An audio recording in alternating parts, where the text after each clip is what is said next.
Today, 36 days after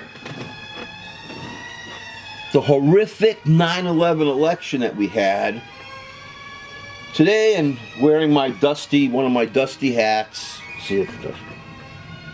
We're going to talk about religion and why I'm an atheist. I'd like to say I'm an official 100% bona fide atheist. I don't want to misrepresent myself, because I would certainly still love to believe in an imaginary world. You know, a supernatural world.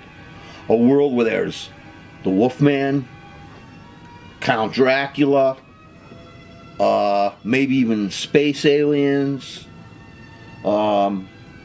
maybe even some kind of crazy monster that runs around, whatever. But you know, the religions don't allow me to believe in a Wolfman or the Wicked Witch of the West.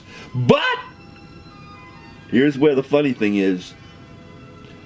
I am allowed, and it's natural for me to believe in a supernatural, all-encompassing being, a super being that created everything, the world, everything, blah, blah, blah, blah, blah, that cares about me. Me, you understand? Little old me, this giant thing.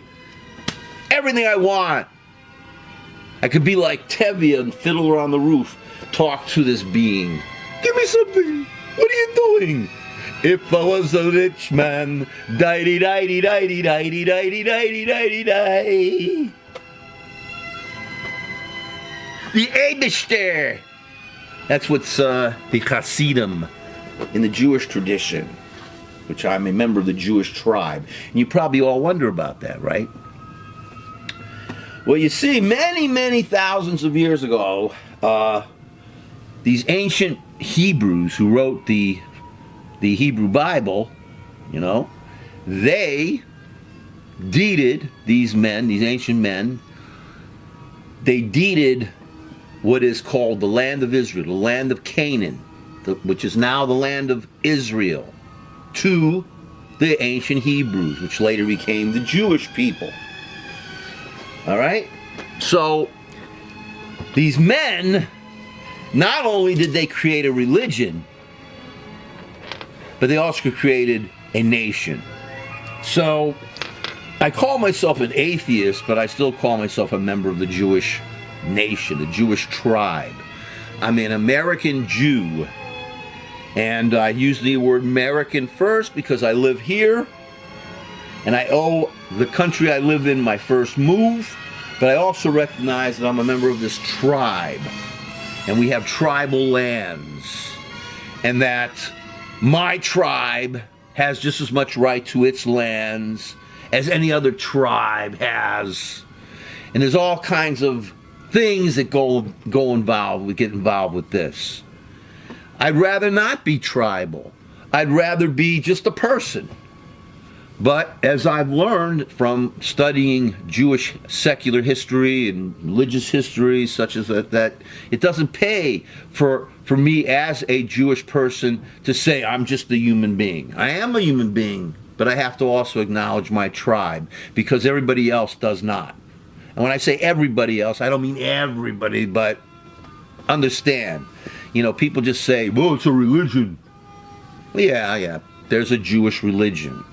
But people don't understand that the interesting thing is this Bible, this religious document, makes of me a tribal member of some group.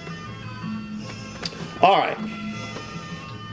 That being said, and I still consider myself an atheist. How did I become an atheist? Well, I'm 66 years old, and I was raised with the idea that there was this invisible thing that guides us and does stuff for us and everything else. Makes for an interesting way of living. It makes a chaotic environment appear to be regimented. All right, anyway, just to make a long story short, one summer, and I mean, a lot of things happened up to the point that I decided to stop putting on my phylacteries. Now, I wasn't raised Orthodox. I just had a religious awakening, you know, at some point. So I was putting on these phylacteries, you know, to fill in, and I was feeding this cat that had one eye, and I have like a blind. Like this eye is like basically useless to me. I can see, but useless. So I saw this. There was this cat in the street, and I couldn't bring him in because I had another cat, and I didn't, you know. And I was feeding this poor creature, and I really bonded with it. And one day I came down, and it was the month of August 2001. I saw it slaughtered in the street. It had been hit by a car. It was horrific. And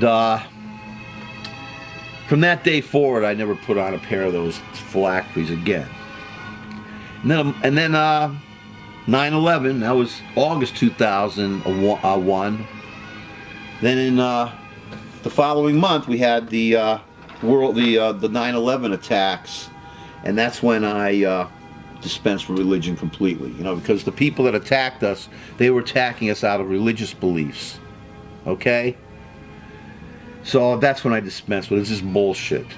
And if you look around the world today, ladies and gentlemen, again, I believe that people have a right to believe in whatever they want to believe in, and they should have a right to have their religion. I'm very spiritual in many ways. I look at up at a starlit sky or see a sunset. It's not a godly thing for me, but it's something about it. There's something about that. Here I am, a small little piece of the universe. You know, because according to Neil deGrasse Tyson, I have star stuff in me. We're all made of star stuff. So there's certain things that are very spiritual about me. But as far as I'm concerned, religion, the religion that we've created, and the one thing I'm thankful about Judaism and Islam is both of these religions don't have any images of the God they believe in. Hashem, Adonai, or Yahweh for the Jews has no image. We don't have an image. Islam, Allah, no image. Christianity, for some reason, they made an image of their God. And honestly, that's another story. And that's for we can talk about why and how and wherefore. But the one thing that these three religions have in common, Judaism, Christianity, Islam, the major Western religions, they're founded on some kind of hate, some kind of manifest destiny. Take away the infidels. Of course, the the Hebrew infidels are long gone. Long gone. The tribes of the Canaanites. But the Christians, as far as they're concerned, they're the only masters of the truth, and the Muslims believe that they're the masters of the truth. And here we are, these little tiny creatures, like nothing compared to the massive universe that we live in. And when 9/11 came, the hatred, the religious hatred, so I became an atheist. And you know, it's much less complicated for me because I mean, whatever crap happens to me, I look at it as a matter of bad luck. That's the way it is. And I no longer blame any crap that happens on this super being. I was expending so much energy hating this super being that murdered my homeless street cat. There was no supreme being doing that to me. That's just the way it is. It's the world we live in. It's the existence. It's chaos. It's luck. Except that there's no afterlife as far as I'm concerned. I want to make here and now a better place. So here's where I get to the present day.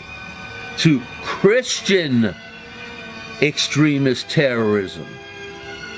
See, that's what's invading our government right now under the new dictator administration.